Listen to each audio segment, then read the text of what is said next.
Let's start with, Booksmart, baby.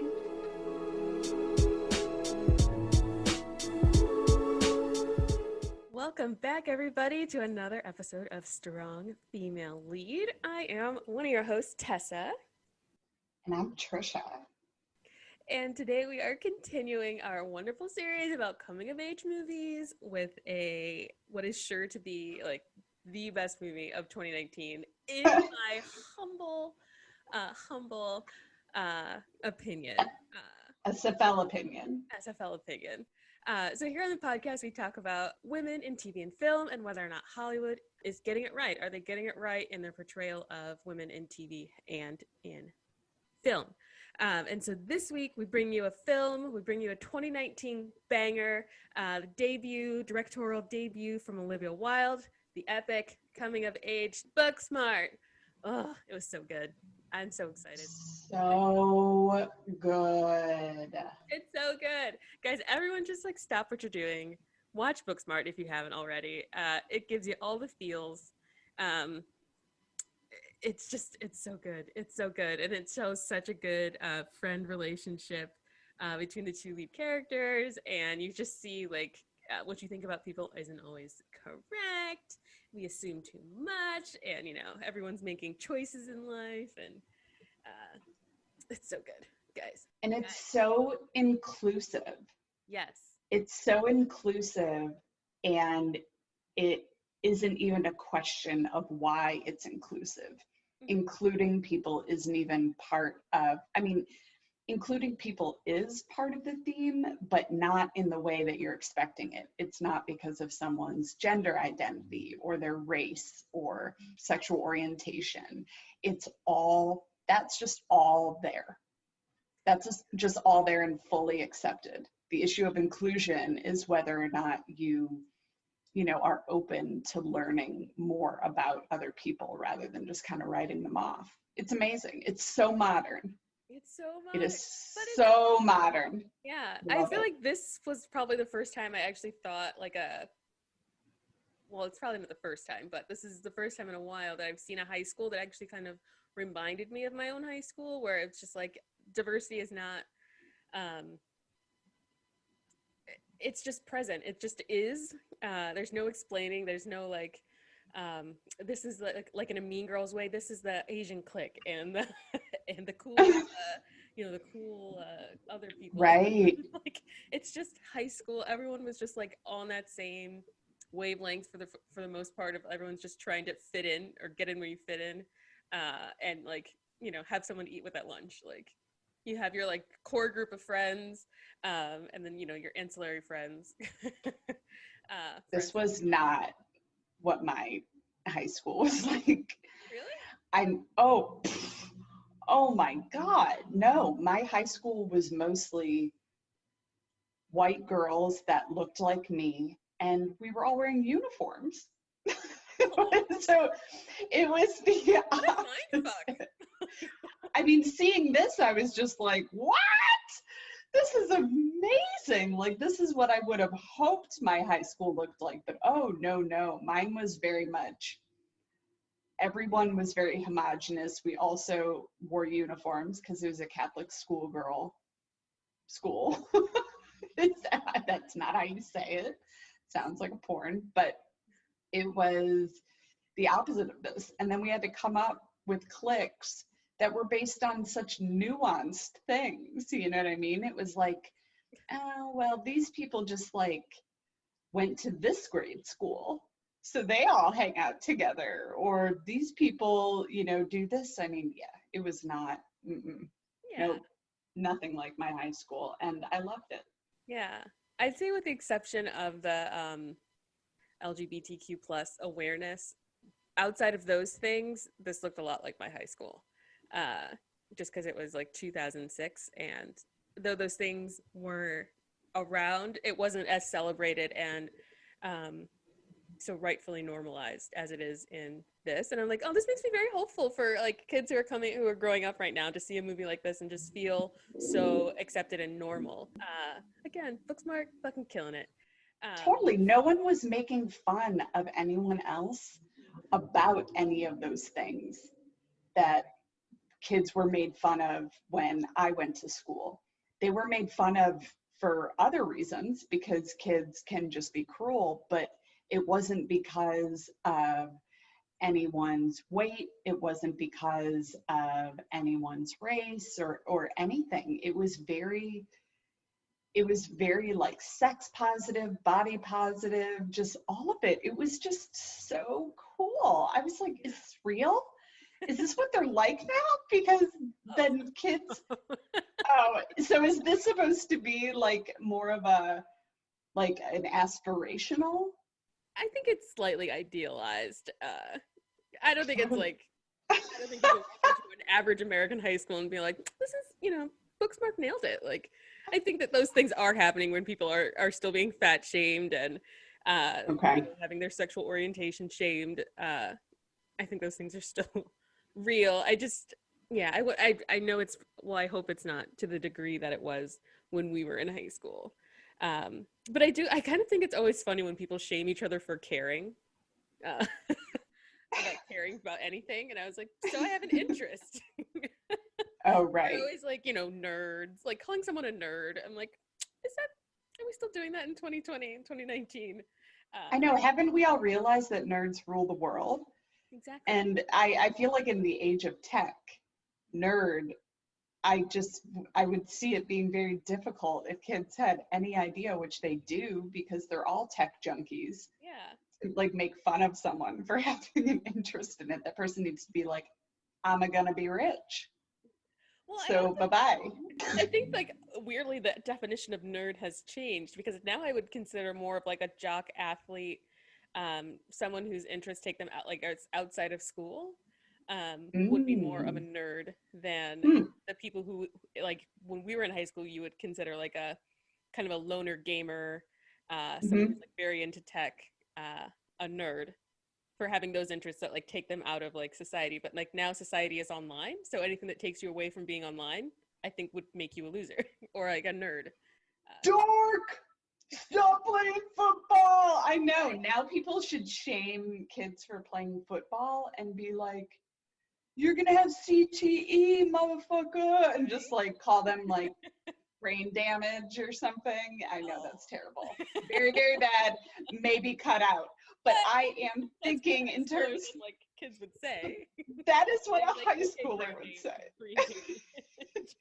Okay, brain damage. Like that is totally what they would do. As it was coming out, I was like, I'm just summoning my high schooler self. You have to simplify the insult and you have to hit the mark with it and then also be really shitty about it. Oof. Anywho, so what's the plot? A lot of feedback. Yeah, sorry guys, there might be a little feedback here. We blame Zoom. Everyone's having issues. Yeah, I'll cut all that like weird staticiness out.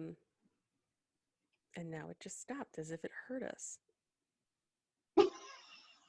And you're very clear. Don't move. Weird. I'm trying my best. I already went to yoga sculpt today, so my body is like jelly right now, so I can't guarantee that I can hold this position. Just hold that core. Hold that core. Please breathe in and out through your mouth. That is real weird. Okay.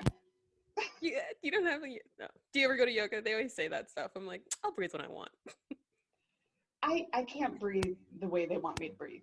So it just, I've never been able to. I can't. It's my quiet rebellion. I was like, I'll breathe when I want. Thank you. I'll breathe when I feel it's appropriate. There you go. I'm not paying you to tell me when to breathe. No, I'm telling you, I don't know why I'm paying you at all because all you do is hurt me. It's a very abusive relationship. And then you have to be like, oh, great class at the end. Was it? Because I was walked in just fine and now I'm leaving. I'm in a pretzel of pain. For sure. Ugh. Okay. So Booksmart, let's talk about the plot. Yeah. What's it about? The overall plot is on the eve of their high school graduation, two academic superstars and best friends realize that they should have worked less and played more. Determined not to fall short of their peers, the girls try and cram all 4 years of fun into one night.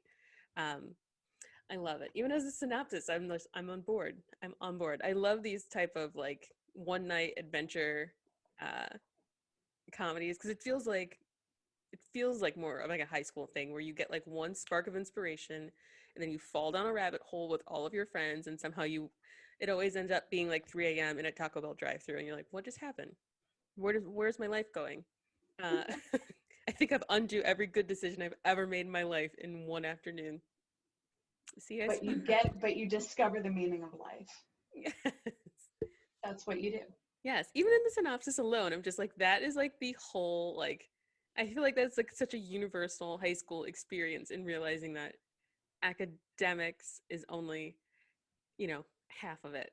And, whichever way you fall on the spectrum, like maybe you're having too much fun and not paying attention to school, or you're like these girls who are paying maybe an excessive amount of attention to school and not to the social aspects of high school. And it's like, either way, I think most people fall on either side of that dichotomy.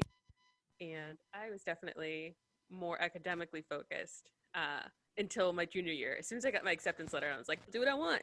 Yeah, for sure. I love these one night comedies. It's the same reason I love Dazed and Confused. I just love a night of madness. I love a night of madness, of fun characters that pop in and out, and where you're figuring out life. You're just ambling along, and the experience is taking you where it is, and then it just makes you look at everything a little bit differently. I love it. Yeah. Love it. Yeah. So in the movie, the two friends, who's Amy, who's played by Caitlin Deaver, and Molly, who's played by Beanie Feldstein. So the two girls, it's their last day of high school, and they're just the cutest best friends. Oh my God. I think they've been best friends like their entire like school careers. They've got that type of friendship, finish each other's sentences, know each other's secrets, all the secrets, are so funny together. But it's the last day of school, and they run into some classmates who they feel kind of fucked off for all 4 years. And, yeah. and I mean, they pretty much did. One of them has like the reputation of being like like a blowjob queen. And then, one failed 7th grade twice. And I was like, interesting. One's just like the party guy who's like always high, blah, blah, blah. So she runs into those 3 characters in the bathroom, and they're talking shit about Molly's character, who's the class valedictorian. She's done all the things. She has her whole life planned out at all of 17. And I was kind of like that as a high schooler. I was like, I know exactly what I want to do. There's no deviation from the plan. Very focused up until like my after I passed the ACTs, after I got my ACT scores, and I was like, solid. I got into college and I was like, done. I'll see you in college. Responsibility. And right. I did. Senior year was great. Senior year of high school was great because I feel like I had like 1 year of like more fun than academia. So. Oh, for sure, because you get to have the senior slump where you just sort of stop doing shit because you've already been accepted. It's wonderful. All you have to do is really not fail. Yeah, all you have to do is graduate. And you're like, it's great. So good. So for all you high school juniors out there. Right, hold on. Yeah, hold on. You're almost done. The adult equivalent is when you've already found another job. Yeah. And you're just sort of closing out on your other position. And but it's a little different because like you could be fucking over other people. So I guess nothing ever truly compares to the senior slump. Because even if I'm transitioning to another job, I do like to keep a good relationship with the former job. So I don't really like to just screw them over entirely and just be like, well, bye. Not doing anything, but you do have to try less. The stress is off. Let's put it that way. The stress is gone. Yeah. I imagine this is what like a week-long honeymoon would feel like. It's like I just planned the wedding, I just got through this large engagement Ooh. and this wedding planning, which and the wedding, which Right. was great, but also I don't want to do it again or anymore or speak about it or think about it ever again. That is what I imagine for me the adult equivalent would be. Like so much stress for one day, which is your graduation day or wedding day, and then you're like, great, now I can go on vacation Right. and then Bye. resume my regular life. I'll I let feel I'll like, let you know when that yeah, comes. So what are these let's talk about these characters. Fucking Beanie, who's yeah. amazing. I've seen her in other stuff. She was in Lady Bird, but she was just a supporting role. She's great as a lead. Yeah, I really liked her. I really like her as an actress. I love that they chose her. Um, Her character is, I mean, her and Amy are Molly and Amy are both leads, but I think we follow a little bit more closely Molly's story, or she has just a more dominant personality than than Amy. Molly has a dominant personality over Amy, but yeah, we see her kind of like her her kind of fall apart when she realizes that like all the stoner kids and fuck off kids who were just she perceived as blowing off high school, not caring, all got into just as good or better schools than she did. And we Which see is her not just shatter. that's not that wouldn't happen. Yes, it does. Oh my God. These kids are You already rich. This is extremely plausible that they're oh, so you think it's just because of the money well, and I think that like they're the one girl, the blowjob girl, was like very smart. She's like, I got a 1560 on her SAT. I was like, so she's fucking smart. She can also give a good blowjob. Congratulations, you hit the jackpot. Uh, I was just surprised. I was like, wait, what? You got into where?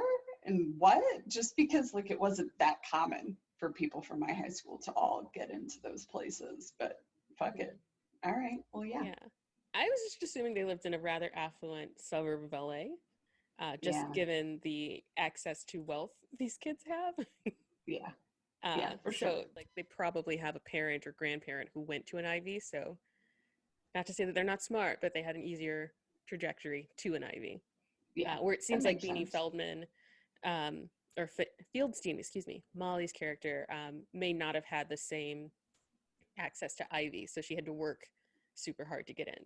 Access to Ivy. Love that. That Ew. someone used that as a title for a screenplay. Access to Ivy. Yeah. Oh Okay. yeah, All right. Well, yeah, she gets real pissed off, understandably so. And then she's like, what the fuck have these 4 years been? right? Isn't that like world shattering? Yeah. Oh, Because yeah. I'm like, It's I'm just trying to think of paradigm shattering.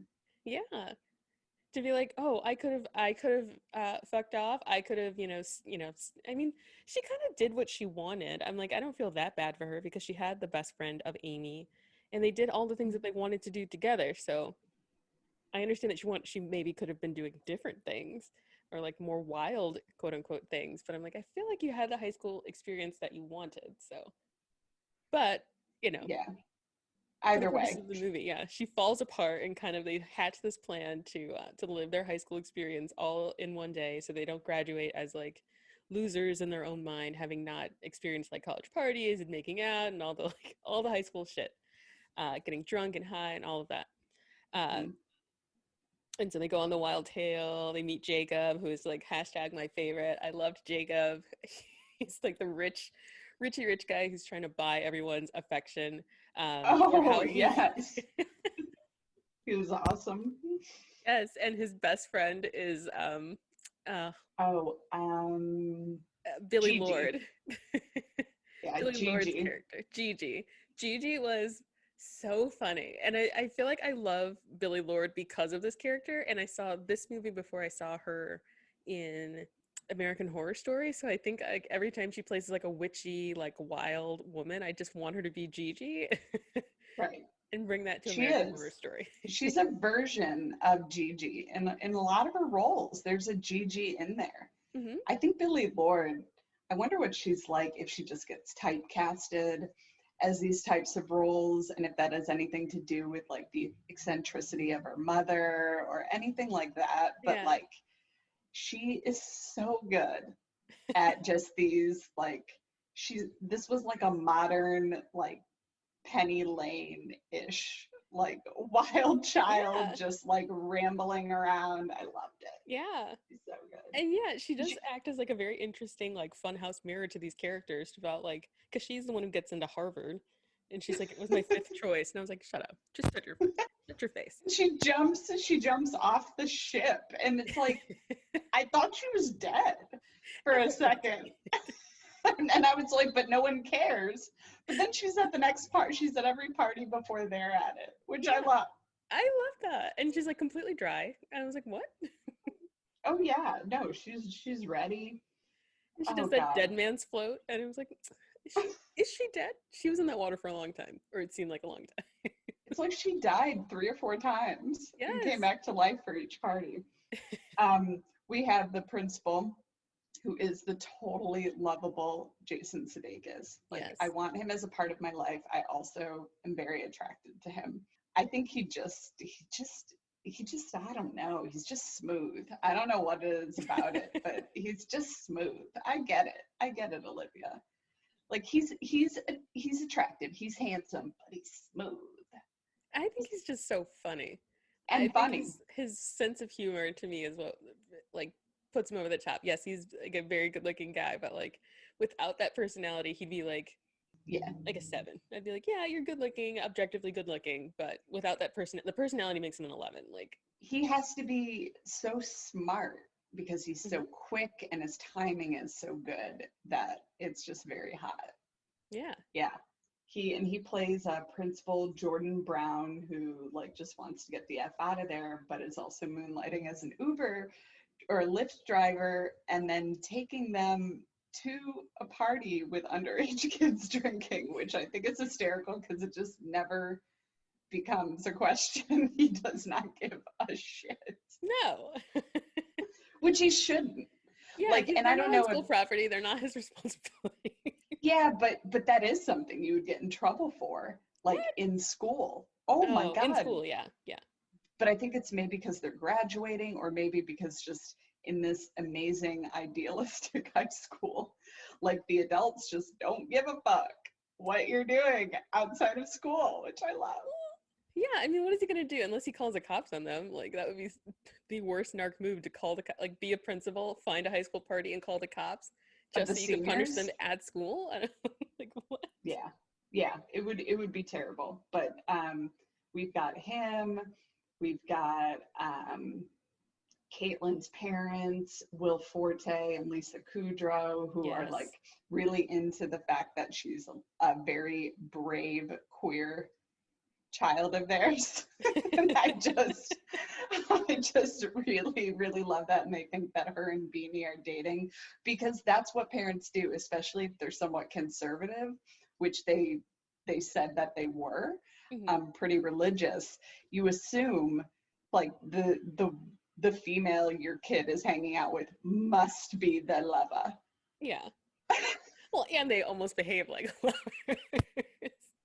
Yeah, I guess I see them more as sisters. Like, they act as sisters, but definitely when they were like in front of them going to the party, and like she was like, Beanie was behind her, like grabbing her toes and like lifting her arms and stuff. I was like, oh my God, I love this. I love that. I loved Lisa Kudrow. I think she's so funny. I wish I saw her in more things. Hopefully in the future we'll continue to see her. I think she's so funny. And Will Forte is just ridiculously funny. I wish he was my dad, my movie dad. Like, this was phenomenal. I also really liked seeing Jessica Williams and SFL showing up, making a little appearance in another movie as Miss Fine. My God. She is incredible, and she's so beautiful. Yes. She is so stunning.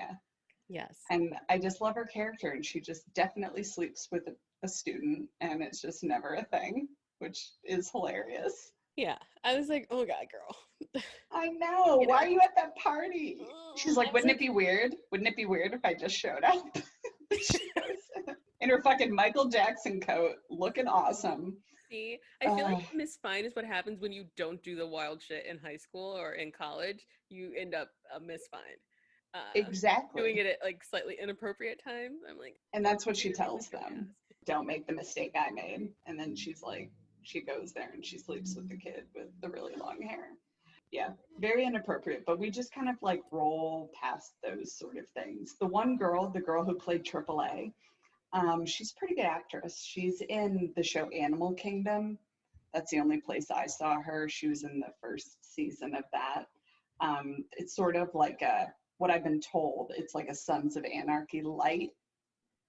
I never saw Sons of Anarchy, but it's like a version of that. It's based off an Australian movie about a crime family. So she is in that and plays a girlfriend. And Diana Silvers, who was in Ma, Yeah. as the beautiful girl whose limbs weren't attached, and we didn't understand like why her character was the way that it was. She plays this role way better. There wasn't much to her. It was very simple, but I thought she like, well, I think she's so beautiful, and she just looks like this, like you're gonna see her at Woodstock, and she has all that fringe, and she's like too cool for school and kind of mean, and I thought she played this role better than the awkward role in Ma, but that's just my opinion. Okay, so we talked a little bit about Molly. Let's talk a little bit about Amy. And then we can talk about their strange, like, blow-up breakdown at the party. I'm like, I feel like you're not really friends with someone until you have, like, a public... Yeah. Like, how many years of pent up, just, like, anger and resentment, and they're just like, rawr! Yes! Oh, my God. Which is, like, the most traumatic fight you'll ever have in your life is, like, with your friends like that. You're like, ah, you guys still love me, right? For sure. But, so Amy's character is a little bit different. She definitely has, like, a type B personality to Molly's type A personality, where everything has to be set. Everything is, like, perfect. She has, you know, she's going to Botswana for what we know in the beginning of the movie, which is the summer, in order to, like, you know, just have, you know, see the world and see some shit, as she would say, before she goes to college. She's gonna make some tampons. Come on. It's amazing. Hey, I love that. I hope it's real. I hope there's some charity in Botswana that's just like, but yeah, so she's just as smart. But she's on a slightly different journey with her sexuality. And like, she has this crush on this girl. What is her name? Ooh. Oh my God, Riley. Ryan. Ryan. You're right. Ryan. So she's like trying to talk to her, work up the nerves. She's had this crush on her for forever. And then Ryan invites her to, you know, the end of the year party. And she's like, yeah, cool. Yeah, maybe I'll go. Yeah, we can do that. And so they set off, like, the whole movie, the plot of the movie is them trying to get to this party so that Amy can hang out with Ryan, and so that Molly can, like, have this high school experience before, so she can say that she did it. And so they get to the part, well, they go on, like, various adventures to get to the party, kind of going, like, meeting the ghosts of, like, high school past, where you're, like, a theater nerd, and they go to a murder mystery party, and I want to be an artist when I grow up, and the murder mystery party is insane.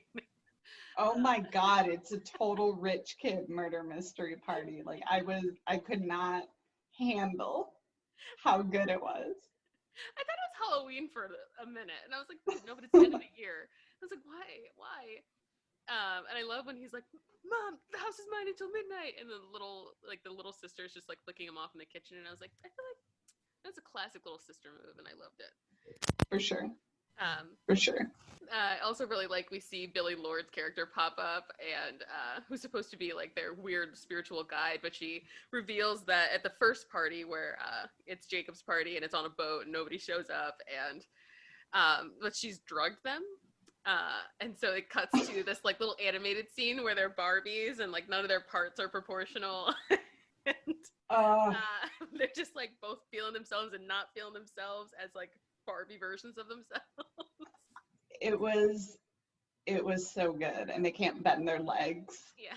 And they're just like, yeah. And then Amy is really starting to like feel herself, you know, like her Barbie ties and just her little ways. She's like, I know that this isn't supposed to be good for women, but I kind of like myself. Yeah, which is the good part for women, just like yourself. if you happen to somehow have those Barbie proportions, congratulations. And I knew when they gave him the strawberries that they definitely were like soaked in LSD or something. I was waiting for them to have the experience, and it is really funny. Like the second, I've never taken it, whether you took it or not, but the second someone tells you, all of a sudden they're just like, what? And they just open up to the experience, and then it just hits them like fucking full force, and then they like run out of the murder mystery party walking like Barbie dolls. God, it was so good. So good. Yeah. Did they have a little run in with the murder serial killer? Oh my God. That was like such a small piece, but it was, and I'm glad that it was woven in later. Because otherwise, I mean, yeah, it was fine because they needed a lift ride, or they needed a ride, and him telling them not to be, stupid and someone could kill you and stuff like that. Like, that does seem like something that someone would do, and then it makes them seem a little more strange that they're making it such a big deal. And it would have been fine, but it does tie in perfectly later when they find out that he is at large and he's a serial killer. But he's like, God, don't show me your phone, it's private. And why he's letting them go is just shows like the invincibility. It's almost like it exemplifies the invincibility that like teenage girls feel, because who knows if they really would have been let go in a real life scenario. But the fact that they like just really come face to face with this and take off, and they're like, oh my God, you are so, and they're trying to steal his car, and they like, and that's how it starts, is they're trying to get it from him, and they pull their hair over their faces like masks or something. It was so funny. In a pinch, what a great idea. What a great idea. It's like, you guys are brilliant. This movie was so fast paced. I definitely would need to watch it again. There were lots of like little things that I think that I missed. And there was, every line was accounted for. There weren't any fluff scenes.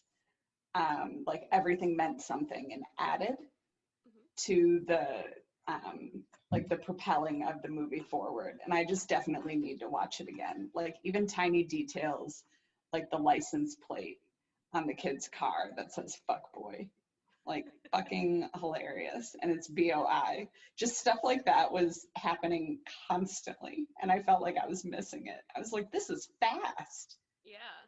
Like, it is really fast. Yeah, so like towards the end of the movie, we get like the big blow up fight between the two girls when they are kind of unloading 4 years of drama and pent up aggression on each other, which all comes out at this party where Amy has like, she throws up on a girl.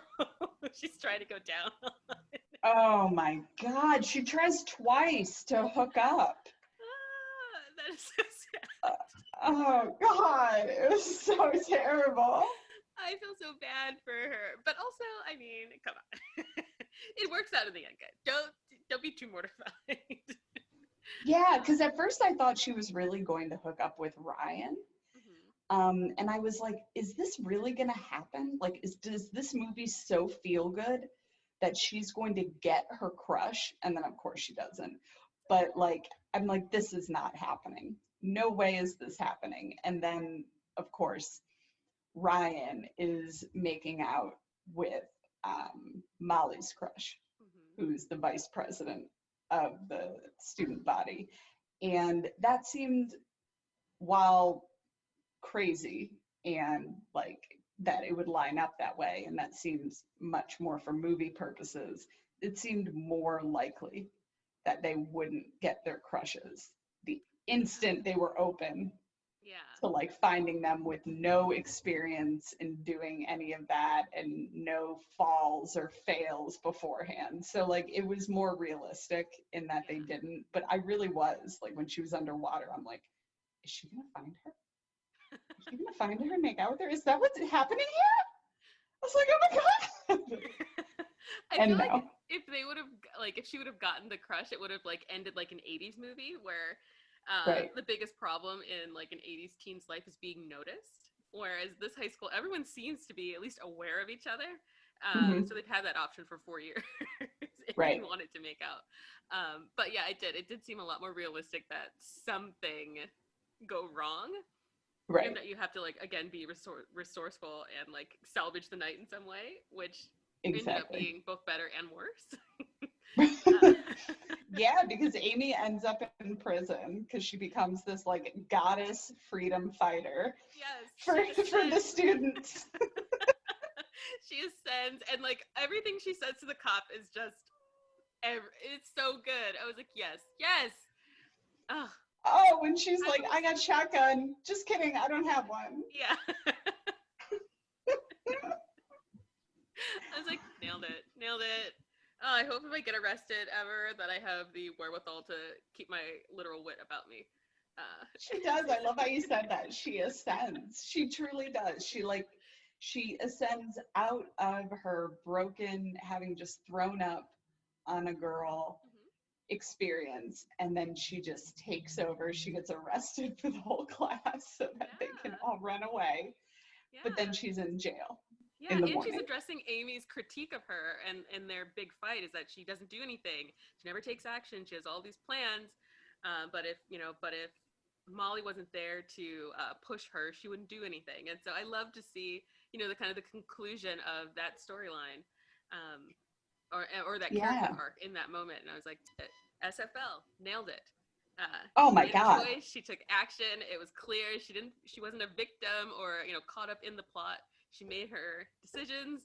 SFL. And Nailed I it. love when they're in the morning when, you know, Amy's parents aren't getting her, which is really interesting. And Molly goes to the jail, and they don't even talk about the fact that she spent the night there or what that was like. They're just like right into, okay, so what are we going to do? You have to graduate. She's like, well, I can get you out of here. She's like, how? Because we're going to trade some information because we have seen this guy. And it's Ah, the wanted poster. it's that pizza delivery guy.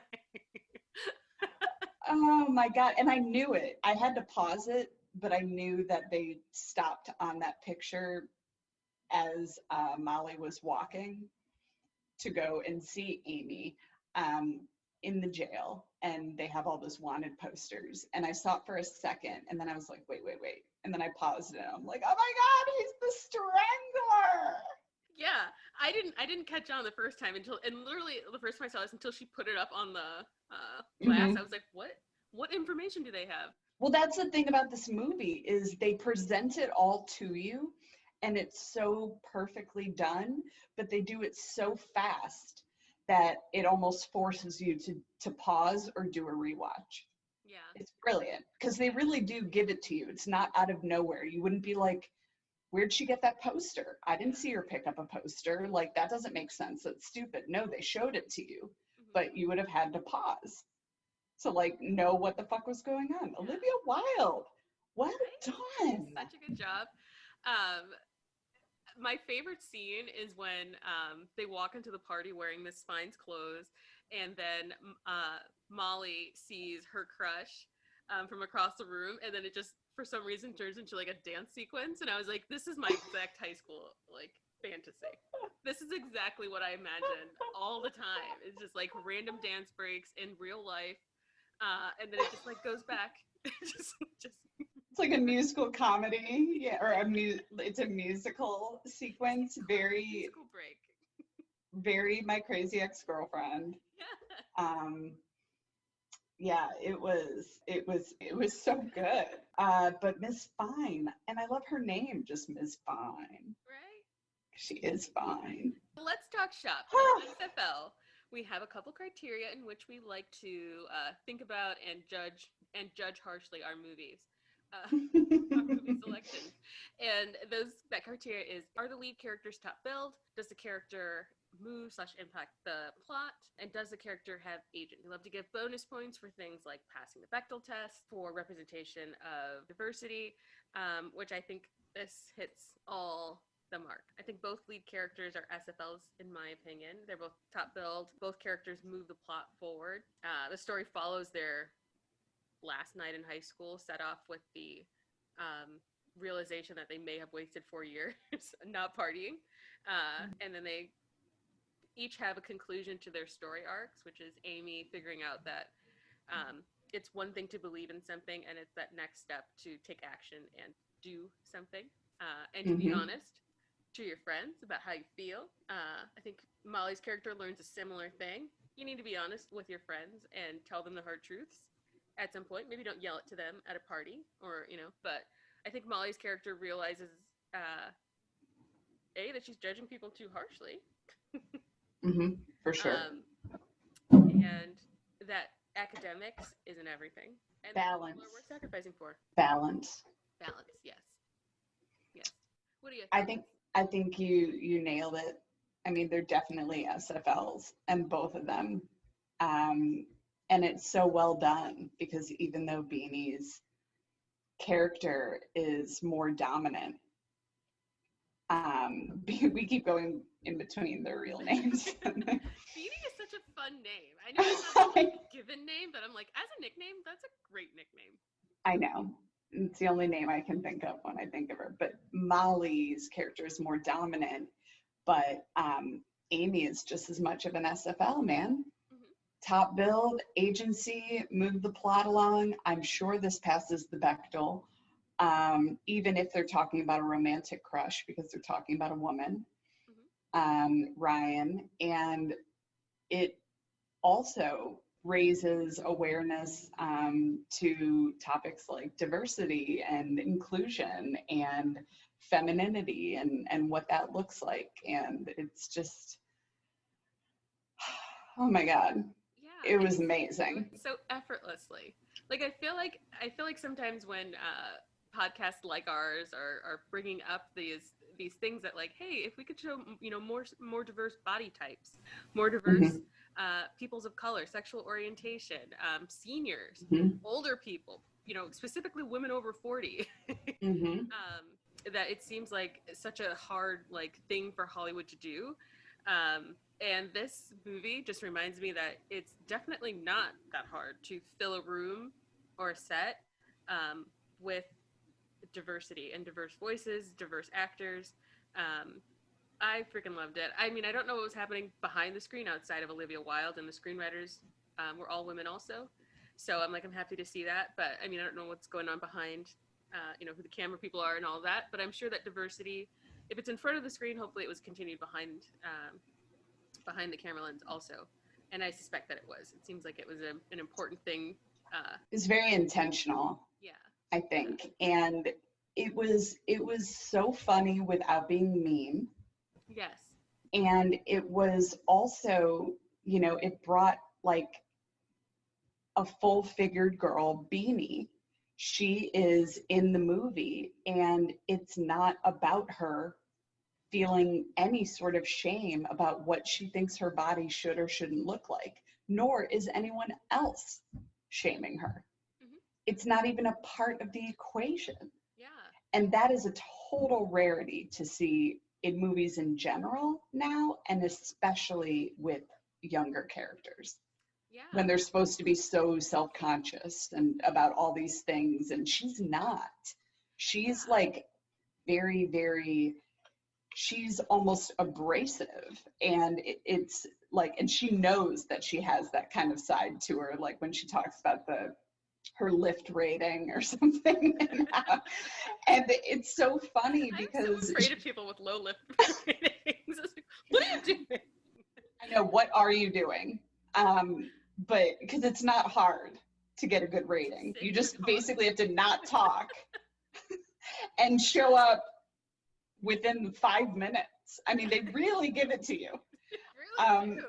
They hand it to you on a silver platter. And so, like, the fact that she is abundantly confident, almost pretty much, like, you could even say cocky, and that none of her issues stemmed around any of those things that we would think would be her issues, in order to fit in. It was just, I don't imagine it was easy to do, but what it did show is that you absolutely can do it because there's enough material out there.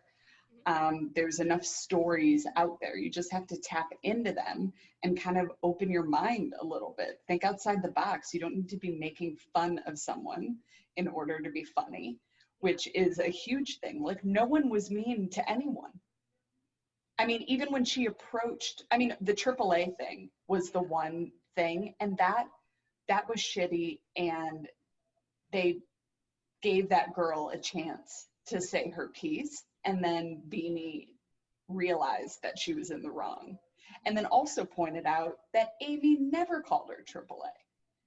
So like that was handled very well. That is the only thing, and they did the fuck, marry, kill thing, but none of it was about, and I don't want to keep harping on it, but it's because it really, we don't see it that often. None of it was about Beanie's body shape not living into some like crazy societal standard. It was more about her personality. Yeah. And they kept saying she's super cute, like they'd fuck her, but they probably have to kill her if given these options because they're afraid of her. So it was just it was handled so well. Yes, I loved Beanie's character, and I really liked thinking about Beanie like juxtaposed against the lead character in Shrill, kind of like an It Gets Better scenario. Like I feel like people of our generation, like this, the elder millennials, kind of have more of a worldview that would align more with Shrill. And it's just nice to see that Gen Z will have an outlook on body positivity that's more aligned with Beanie. But I would also just like to call her particular. I don't think there's anything wrong with being particular.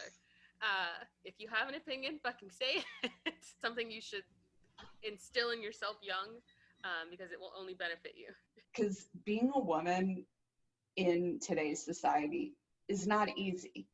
And there is always the chance, and not even a chance, there's a likelihood that there will be experiences that will, whether you want them, it's not a good teaching, but they'll have the impact of dialing you down, of having you want to dial down or dial your personality down or your opinions down. And it just happens. It's not right. It's way better to come in hot. And then if you do end up pulling back at all just because society and life sucks, you'll still be strong as fuck. Like, I just think about a conversation I had with my cousin, and he has 2 daughters. And when his daughter was really young, and this was when you still kind of, he said that she was being called bossy.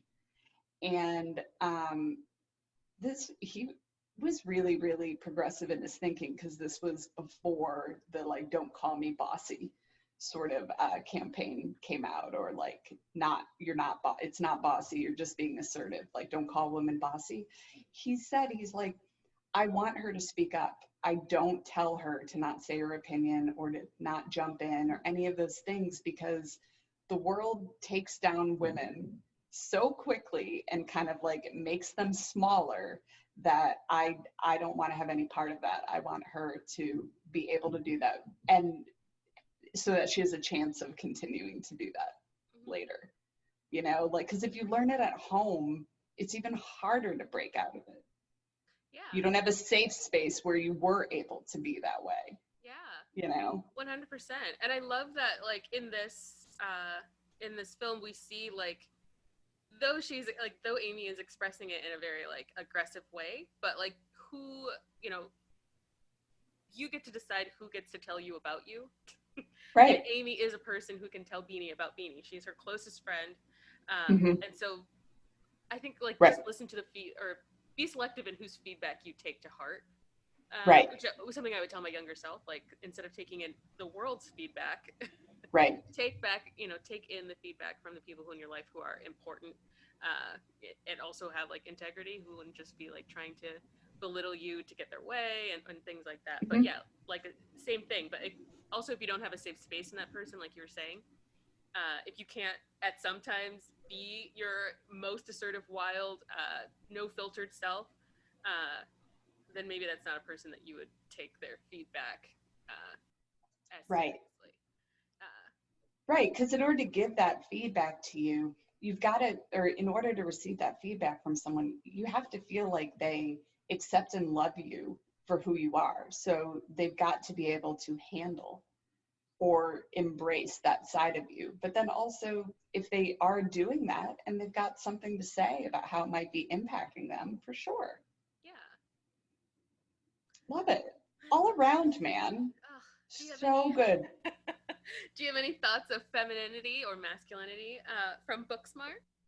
I mean, yeah, just there wasn't any queer character who really seemed to have to fall into a box of femininity or masculinity, and I liked that because that is the whole point of being able to be open and queer. So no one was defined as a lesbian or a gay guy. They were just who they were. And I loved that. And I think that broke open ideas and stereotypes we have about femininity and masculinity. I thought it was great. Yeah. I think everyone, for me, performed femininity and masculinity in a way that was authentic to them. Again, I really like Jacob's character for just being like the one character who like doesn't fully get it, but does have, the things that he loves, he holds like close to the chest, like his thing about wanting to be a aerospace engineer, and then use the money to fund original musicals. And I was like, and traditionally in a high school movie, that would be considered a feminine thing to love musicals. But I just loved that was why he I just loved it. Loved that kid. I know. He was adorable. Yeah, it was great. It it was like so good. I can't even explain. Yeah. I feel like the interesting thing about this movie for me is that because like the women were so all right, I think I did pay a little bit more attention to the guys. Yeah, because I was like, oh, the women are okay. We're all making decisions, saying what we want, moving plots forward. Yeah. What are you guys doing? But the guys were even well written too. Right. With like some dynamic aspects to their personalities and desires. And they all had wants. Everyone in this movie wanted something and was going after it. And I was like, oh my God. I know. And then it also showed that you can make people strong in a film without creating the other characters as very tiny characters. So even though this was very female forward, they didn't make the guys look dumb. Yeah, and they weren't their enemy. I loved that. Yes. There were at points where there was like, okay, you're making fun of my girl Beanie, and keep those jokes to ourselves, or just not at all. But it wasn't because it was a boy. Yeah. It was, because AAA was doing it too. And the only reason I'm saying that is because I don't remember her name in the movie. I feel bad. But no, she was doing it also. And so they didn't have to make them their enemy. They didn't have to make them small and minimal. They didn't have to, simplify the other characters. Yeah. See, guys, women can do it. Let's see a male forward film. Yeah. Written, directed by men that does this. Yes. And to me, I now think it will be my mission to find a male-led movie that does the same thing for women that women just did for men in this movie. And I love it in the end because Jacob being my favorite male character, like he becomes an ally to them and like giving them a car and like. I know. Oh my God! And going up and giving her speech. I am a woman, and he does it word for word. And the reaction in this stand is so funny. They're like, okay. I just, who does this? And I should know his name because he's very, very famous. Who is the writer of The Good Place? Michael Schur. Michael Schur. So I heard him interviewed on Dak Shepard's podcast, and he talked about making comedy that isn't mean or a put down, towards other groups, and how he does not think it's necessary. He doesn't think you have to do that in order to be funny. And I've only seen maybe like 3 seasons of The Good Place, I think. And it does that. I mean, it's mean in the sense that like the one character is supposed to be kind of mean because she was supposed to be in hell. Yeah. But it's But not honest. specific. Yeah. I think it's always like she's just the most honest. It's perceived as mean because we don't want anyone to tell us honest things about ourselves. But, I mean, she's a little rude, but like yeah, okay, never mind. I mean, I like it though, but it's not based on anyone's race. It's not based on anyone's group. And the comedy, and she's supposed to have been in hell, and she showed up in heaven, and then I don't know, it gets all upside down. I'm not really sure what that is, but I think it is possible, and it can be really funny.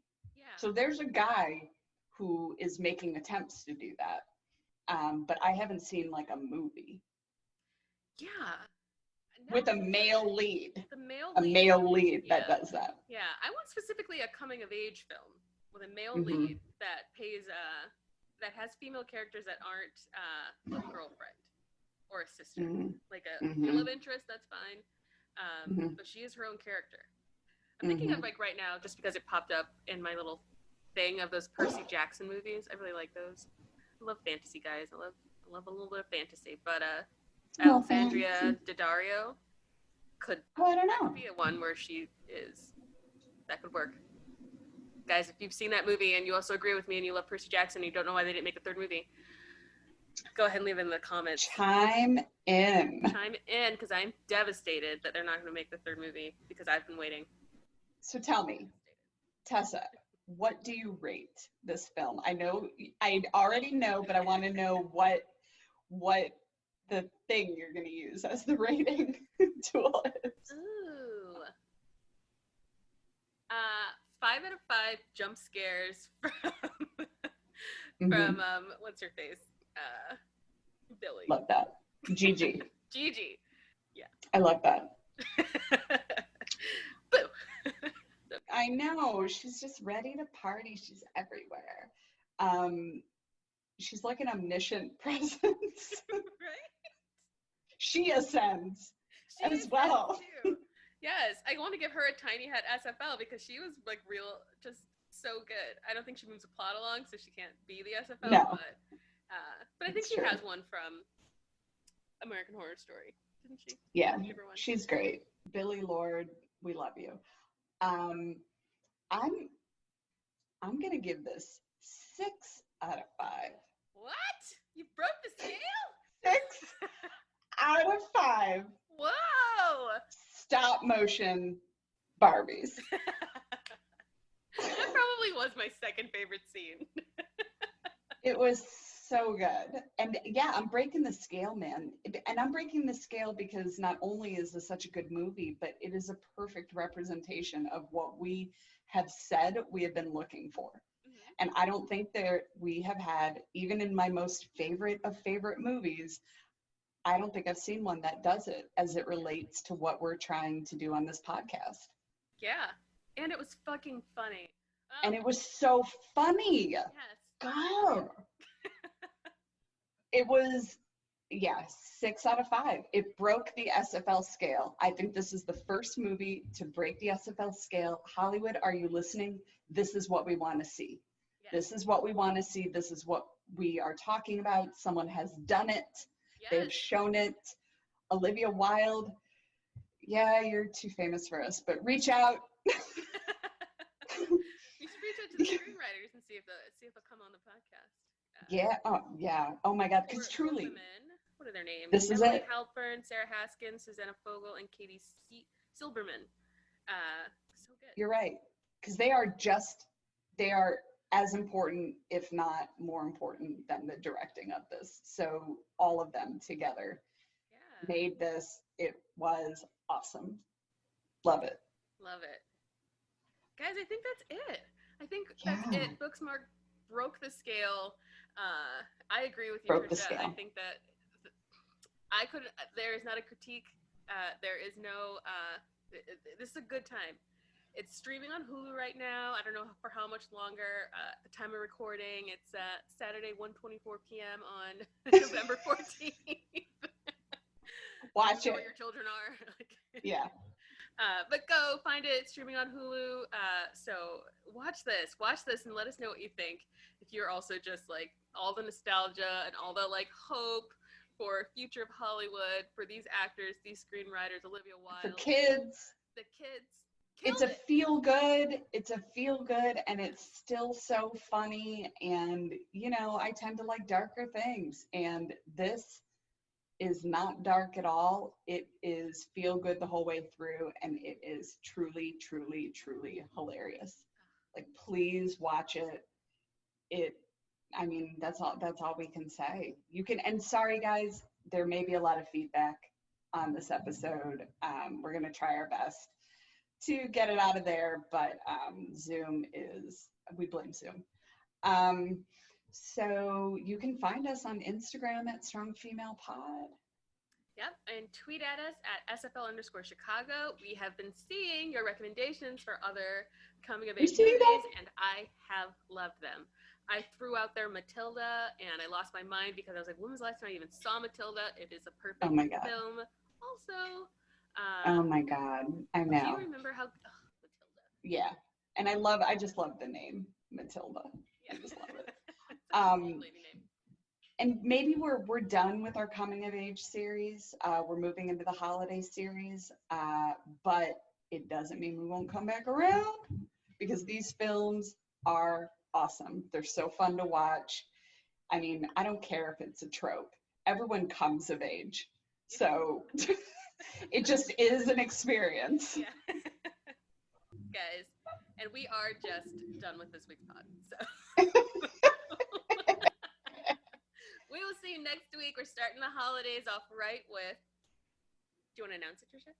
Yeah, we're gonna discuss Love Actually, which is a classic and definitely worth a rewatch if you haven't seen it since it first came out. It is not doing all the things this movie is doing, but it is enjoyable nonetheless. It is enjoyable. Okay. I mean, it's just something you just love to love it, and like just don't think about all the just don't think about it. We'll think about it for you, but then just don't think about it after that. Yeah. All right. Okay. See you guys next week. Bye. Bye.